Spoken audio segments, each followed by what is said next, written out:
Tuhan Yesus tidak berkata apa-apa, dia cuma ngomong, silahkan kamu pegang hidungmu. Saya disuruh megang, saya sendiri disuruh megang hidung saya, nggak ada napasnya. Terus saya sendiri disuruh pegang dada saya, nggak ada detak jantungnya. Terus saya tanya, Tuhan Yesus, ini apa maksudnya?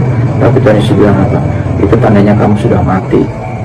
Tuhan Yesus bilang gitu ke saya, itu kamu sudah mati. Nah, kalau saya mati, berarti saya nggak bisa hidup kembali dong. Saya bilang gitu. Sebenarnya saya nggak bisa kembali ke dunia tubuh saya bilang gitu kepada Tuhan Yesus. Tuhan Yesus bilang, kamu akan kembali. Mari ikut aku. Terus saya terbang. Tubuh saya di bawah, saya cuma melihat tubuh saya duduk di bawah. Terus saya melihat ibu saya. Ibu saya tidurnya, roh itu dia melihat tidak ada rumah. Jadi saya sendiri duduk di bawah pohon, ibu saya tidur di bawah pohon pisang. Sama bapak saya, keluarga, adik-adik saya itu jadi kayak kalau orang mati itu, orang udah ini tidak ada rumah. Kita tidak, jadi kosong, hampa. Itu yang saya lihat. Nah, ternyata Tuhan Yesus bilang, ya kamu mati anakku. Setelah itu, saya pertama kali Tuhan Yesus ajak saya yang gak enak. Tuhan Yesus ajak saya ke neraka. Waktu itu bapak saya masih hidup, sekarang udah almarhum. Nah, dia punya kerja di gudang karoseri pembuatan mobil. Nah, saya doa malam, saya doa keluar rumah, syaratnya memang benar setiap malam, selama 7 hari keluar rumah, jam 12 malam, itu saya doa Bapa kami dengan pengakuan iman rasuli.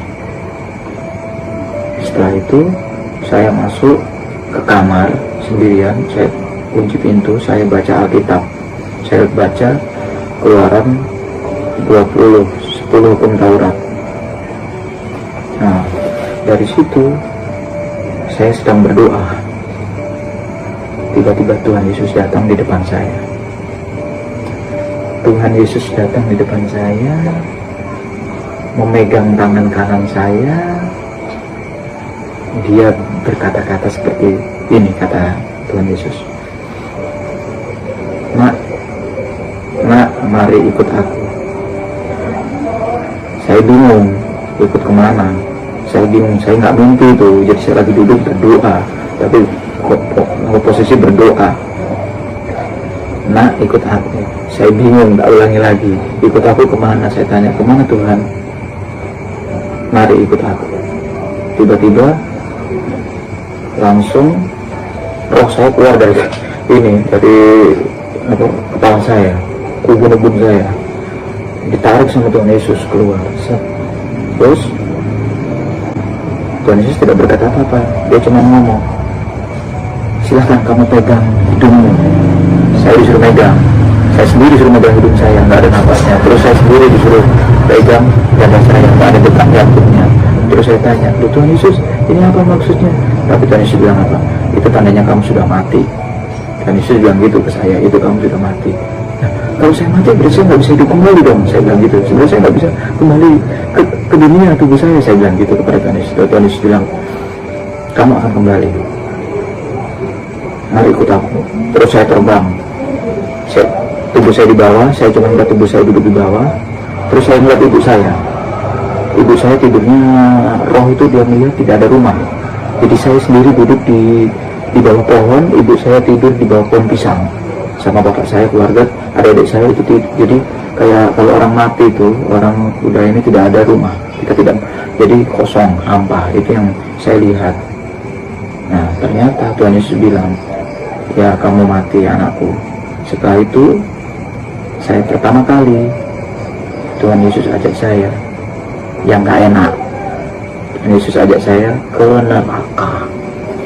Saya masuk neraka, pintunya besar. Saya tidak bohong, pintu neraka besar sekali. Saya di dalam neraka masuk, banyak lubang. Lubang-lubang di dalam neraka. Neraka seperti manusia. Di situ banyak lubang. Neraka ada yang jaga. Yang jaga itu tinggi sama seperti malaikat, kurang lebih 3 meter. Tapi kepalanya berupa binatang, seperti serigala, beruang, macan, macam-macam. Setiap lubang yang menunggu mereka, mereka bawa pedang, tombak, dan sebagainya di situ. Perisai segitiga dia bawa, ada semua di situ. Saya diajak masuk Tuhan, tapi tidak ada yang bisa melihat Tuhan Yesus. Dan saya keren, saya disinari, tubuh saya disinari oleh cahaya Tuhan Yesus, saya digandeng sama Tuhan Yesus. Ada satu lubang, cuman saya mendengar orang yang dibakar teriak-teriak kesakitan. Itu yang saya lihat, karena api di situ ternyata tidak bisa padam. Api neraka itu tidak akan padam. Dia padam sesaat, dimasukkan lagi tubuh, kemudian naik lagi. Habis itu daging-daging hilang, tinggal tulang-tulang. Habis itu begitu dia udah masuk ke dalam, dia naik ke atas, daging-daging nempel lagi, jadi manusia. Nah, dia jadi manusia. Begitu dimasukkan sama yang jaga itu, didorong masuk ke api, dagingnya kebakar, jadi tinggal tulang-tulang kebakar, nggak akan mati. Setelah itu dia naik lagi kepanasan, dagingnya nempel lagi kayak manusia, didorong itu terus beruntun sampai akhir Tuhan akan, Yesus akan datang. Tuh. Nah, pada saat di lubang berikutnya saya cuma melihat, yang saya ingat sampai saat ini, saya lihat seorang perempuan, dia menangis, dia panggil nama Yesus. Seperti seorang pelacur dalam cerita Tuhan Yesus itu. Seorang perempuan menangis, dia minta ampun. Aku cuma sedih, hati saya teriris-iris, saya cuma, Tuhan ampuni aku Tuhan Yesus, aku mohon ampun, di dunia aku sudah bikin dosa, di dunia aku sudah bikin salah Tuhan Yesus, ampuni aku ya Tuhan. Tuhan Yesus tidak mendengar, tapi saya mendengar cerita tangisan perempuan itu. Terus aku tanya kepada Tuhan Yesus, tapi Tuhan Yesus tahu. Saya tanya, Tuhan Yesus, kenapa Tuhan tidak mau membantu perempuan ini? Tuhan Yesus menjawab, sudah, cuman 2 kata, sudah terlambat. Saya tanya, kenapa sudah terlambat Tuhan? Pertobatan hanya bisa dilakukan pada saat hidup.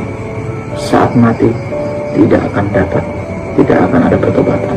Saudara-saudaraku sekalian, itu real, itu jawaban Tuhan Yesus. Ingat-ingat 2 kata, sudah terlambat. Itu jarang saya sebutkan ke orang-orang kalau saya berbicara langsung. Ini baru kali ini saya ngomong di video ini. Saya menyatakan semua yang saya rasakan dan saya alami itu real. Saya tidak menambah-nambahkan, tidak mengurang-ngurangi, itu real dari saya tahun 2000. Sekarang udah tahun 2020, udah 20 tahun, tapi tidak berubah. Saudaraku yang sudah pernah aku ceritakan, saudara-saudaraku yang di Kupang, nanti kalau lihat YouTube ini atau melihat video ini, silahkan tanyakan ke saya, perkataan saya sama atau tidak yang Anda dengar pada 15 tahun yang lalu, atau mungkin 13 tahun yang lalu yang udah pernah saya cerita, yang udah pernah dengar kesaksian saya yang mati suri ini. Silahkan komen, tidak apa-apa, saya tidak akan marah, karena memang tidak ada sedikit ditambahin, tidak ada dibulu, tidak ada. Sudah terlambat. Itu pesan dari Tuhan Yesus. Real. Pertobatan hanya ada di dunia. Saat kamu hidup, begitu kamu mau dipanggil, Yesus, aku serahkan nyawaku, itu masih diterima Tuhan Yesus. Tapi kalau kamu tidak menyerahkan hidupmu kepada Yesus, tidak ada jalan keselamatan. Saya ngomong tidak ngarang-ngarang. Sampai situ saja saya, kesaksian yang di neraka. Setelah itu saya diajak keluar sama Tuhan Yesus, ditunjukkan surga. Di surga itu luar biasa. Saya tidak berbohong. Di situ ada pohon rindang. Saya mau masuk, baru kaki mau melangkah. Tuhan Yesus ditarik sama Tuhan Yesus. Jangan. Kenapa Tuhan Yesus? Saya tanya lagi, kenapa Tuhan Yesus? Kamu nanti sombong. Kalau kamu hidup, saya kembalikan ke dalam tubuh, hidup di dunia, kamu akan sombong. Tuhan Yesus cuma ngomong gitu. Saya tidak bohong, asli. Akhirnya saya tidak masuk, saya cuma melihat aja. Saya cuma melihat dari luar, yang saya lihat ada pohon rindang, air mengalir, puji-pujian kepada Tuhan Yesus, sukacita, tidak ada tangisan. Tapi di situ ada sukacita yang luar biasa di dalam surga itu. Nggak begitu lama setelah melihat itu, pintunya sangat besar, warnanya putih, bersih. Surga itu beda sama neraka. Neraka warnanya hitam, yang jaga siluman-siluman di luarnya. Nah, kalau di surga yang jaga para malaikat yang ada sayapnya. Itu nyata. Akhirnya saya yang ketiga diajak ke penghakiman terakhir. Nah, penghakiman terakhir itu dia menunjukkan dua buku anak domba, warnanya hijau, besar sekali, mejanya besar, saya ulangi, kursi ada dua. Ternyata kursi saya tanya, di situ ada timbangan di meja itu. Saya lihat sendiri ada timbangan. Ternyata timbangan itu untuk ukuran dosa sama ini timbangan itu. Di situ ada timbangan. Di situ ada penantian. Nanti orang Nasrani meninggal nunggu Tuhan Yesus, dia ditaruh di penantian, bukan neraka, tapi penantian sampai Tuhan Yesus datang. Itu yang saya lihat nyata real. Saya tanya, itu kursi itu buat kalian yang keluarga nanti disidang berdua di situ, suami istri. Itu khusus untuk itu. Nah, kalau dia tidak menikah ya dia sendiri. Kalau dia menikah ya berdua. Nah, kalau yang cerai gimana? Yang perceraian gimana? Itu hukumnya di dalam Tuhan. Nah, tidak ada. Jadi bukan saya marah-marah. Kalau tidak nikah sekalian. Kalau menikah jangan coba-coba untuk bercerai. Mungkin bisa kita dicoba iblis. Kayak saya sendiri saya bersaksi. Saya pernah mengatakan kepada istri saya, ayo kita cerai aja kalau gitu. Tapi memang Tuhan luar biasa, tidak mengizinkan itu semua. Tuhan Yesus luar biasa. Perceraian hanya ada satu, di dalam kematian. Tuh yang benar. Ini kesaksian saya mengikut Tuhan Yesus. Setelah itu apa yang saya lihat di situ? Buku anak domba. Saya tanya, ini buku apa Tuhan? Ini buku kehidupan. Sebelum kamu melahirkan anak, sebelum kamu lahir, nama kamu sudah ada. Ternyata nama kita sudah ada di buku situ. Tuh, setiap orang seperti mungkin nanti kalian saudara-saudara di luar sana yang belum mempunyai anak, yang itu sudah Tuhan sediakan nama, yang terutama yang mengikut Tuhan Yesus. Nama itu sudah ada. Sebelum mulutmu berkata-kata, itu sudah ada di buku anak domba, real. Namanya A semua, B semua. Itu saya tidak bohong, saya lihat sendiri dengan mata kepala saya sendiri, real. Jadi mungkin kita, ini saya sedikit menambahkan, kita yang berbuat dosa di dunia saat ini, bertobatlah, mengikut Tuhan secara pribadi, serahkan hidupmu seutuhnya kepada Tuhan. Jangan coba-coba mengingkari Tuhan Yesus. Hidupmu akan berantakan, hidupmu akan hancur. Saya tidak bohong, dan saya nyatakan atas kuasa Kristus sendiri. Nah, kesaksian ini setelah saya terakhir sampai penghakiman, selanjutnya selesai, saya dikembalikan ke dalam tubuh saya oleh Tuhan Yesus sendiri yang mengembalikan ke dalam tubuh saya. Setelah itu saya sadar, ya sudah, saya bersaksi. Nah, saya bersaksi ini bukan saat ini aja, bukan saat ini. Sebenarnya sudah mau bikin buku kesaksian, tapi terhambat, tidak jadi. Ya wes, saya diam, tidak ini. Nah, saya tidak mau melawan kehendak Tuhan Yesus. Artinya kalau saya bersaksi di sini, banyak kesaksian yang saya miliki dari setelah kematian yang saya alami.